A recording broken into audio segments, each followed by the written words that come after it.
جی ملګرو د دومره خوندور او مزیدار کلام نه پس زه وایم چې قیوم خان قیوم ته خواست وکړو چې هغې خپل کلام موږ ته وړاندې کړي. باچاجي د دې نه وړاندې د هغې ذکر وکړو او یو زلمی شاعر دی، نو نن ګورو چې د هغه جذبات څه دي په دې موقع باندې باچاجي.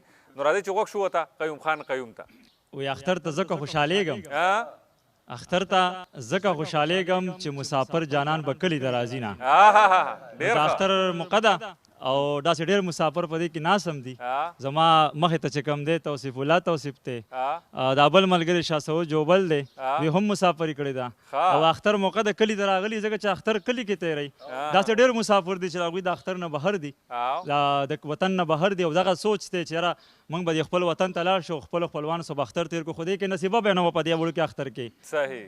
الله دې وکړي چې دغه را روان لوی اختر له راشي او خپلو خپلوانو سره خپلې کورنۍ سره اختر تېر کړي. زما د اړخ نه تاسو ټولو ته د اختر ډېر ډېر مبارکۍ. خدای هم خوشحاله کړه. د اختر موقع ده او ډېره ښایسته مشاعره جوړه شوې هم ده.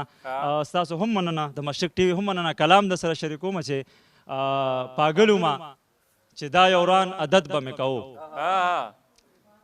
پاګلو ما چې دا یو وران عدد به مې کوو، جانانه تا سره چې محبت به مې کوو. ډېر ښه، ډېر اعلی، ډېر اعلی. پاګلو ما چې دا یو وران عدد به مې کوو، جانانه تا سره چې محبت به مې کوو، او ای کاش چې ستا په شانې زه ښایسته وې زورور وې، ای کاش چې ستا په شانې زه ښایسته وې زورور وې، څه ښه به وی په هر زړه حکومت به مې کوو. ډېر ښه، دا بیا ووایه. ای کاش چې ستا په شانې زه ښایسته وې زورور وې، څه ښه به وی په هر زړه حکومت به مې کوو. باچا د 21مې صدۍ خلکو د ځانو، باچا د 21مې صدۍ خلکو د ځانو، یو زه ومه هر چا ته نصیحت به مې کوو. باچا د 21مې صدۍ خلکو د ځانو، یو زه ومه هر چا ته نصیحت به مې کوو. او زما د ژوند حالات چې د بدل کړه ستا مننه، زما د ژوند حالات چې د بدل کړه ستا مننه، ژوند مخکې هم کوو مې په ذلت به مې کوو. زما د ژوند حالات چې د بدل کړه ستا مننه، ژوند مخکې هم کوو مې په ذلت به مې کوو. او زما بچي نه خرو ځکه ځان مې ګاڼه کولو، زما بچي نه خرو ځکه ځان مې ګاڼه کولو، څه چل خو خامخا د ضرورت به مې کوو.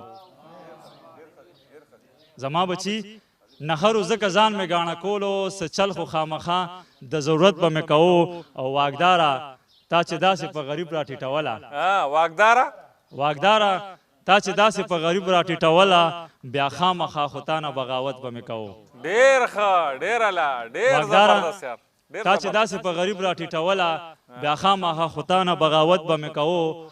او یو تاره کې پیدا کو د اظهار همت ګنینو، یو تاره کې پیدا کو د اظهار همت ګنینو، هر کار به وړاندې ما د خپل حیثیت به مې کوو. ډېر ښه، ډېر ښه، ډېر ښه، ډېر اعلی، ډېر هر کار به یو تاره کې پیدا کو د اظهار همت ګنینو، هر کار به وړاندې ما د خپل حیثیت به مې کوو. او چې داسې پرېښودم دی راکوو امید دی ولې، چې داسې پرېښودم دی راکوو امید دی ولې، غریب مزدوري او خپل محنت به مې کوو. او ډېر ښه. د زړه نه که مجبور نه وی نو تا به ولیدلی. عادل صاحب جی ارشاد. د زړه نه که مجبور نه وی نو تا به ولیدلی، قیومه دومره ولې ستا مینت به مې کوو. ډېر اعلی، ډېر اعلی، ډېر زبردست، ډېر زبردست، ډېر ښه. ملګرو د قیوم د دومره بهترین او خوندور کلام نه پس یو لنډه شانتې دمه لرو، د دمې نه پس بیا راځو.